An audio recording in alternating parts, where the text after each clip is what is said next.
কথা বলতে হয় এখন। আপনি অক্সিজেন গ্রহণ করলেন কার? কালকে আমাদের মাঠে যদি আপনাকে প্রশ্ন করা হয় যে তুমি কয়টা গাছ লাগাইছো, প্রতিদিন মানুষ 10 কেজি অক্সিজেন গ্রহণ করে। আরো বেশি হয়তো আমি ভালোভাবে জানি না, গুগলের সার্চ দিলে পাওয়া যাবে যে মানুষ প্রতিদিন কতটুকু অক্সিজেন গ্রহণ করে। এই অক্সিজেন গ্রহণ করে আমরা অক্সিজেন গ্রহণ করি, কিন্তু আমরা কয়টা গাছ লাগাইছি? আসলে আমরা গাছ লাগাই, বাড়ির চতুর্দিকে গাছ লাগাই, এবং গাছ আমরা বিল্ডিং এ থাকি, জঙ্গলে আমরা থাকি ঠিকই, কিন্তু আমরা গাছ লাগাইয়া অন্তত বছর আমরা গাছের চারা মানুষকে দান করতে পারি। তাই জন্য আমরা সে জায়গা থেকে একটু নাজাত পাইতে পারি, আমরা সে জায়গা থেকে একটু আগাইতে পারি। আল্লাহ তাআলা যদি প্রশ্ন করে আমাকে যে তুমি এই কার অক্সিজেন গ্রহণ করে আসো, আরে না, আমাদের বিচার তো নেবেনি আল্লাহ, সেটা পরে। কিন্তু আমি যে দুনিয়াতে বিচরণ করলাম, সেই বিচরণের করার পরে আমি কি করতেছি, আমি কি করতেছি, আমি দেখি নো দাইছেন, আমি আমাকে চিন্তা কিন্তু কাজ করা উচিত।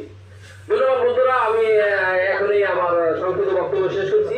আবার পরবর্তী সুযোগ পেলে আমি আলোচনা করবো। আসসালামু আলাইকুম ওয়া রাহমাতুল্লাহি ওয়া বারাকাতুহু।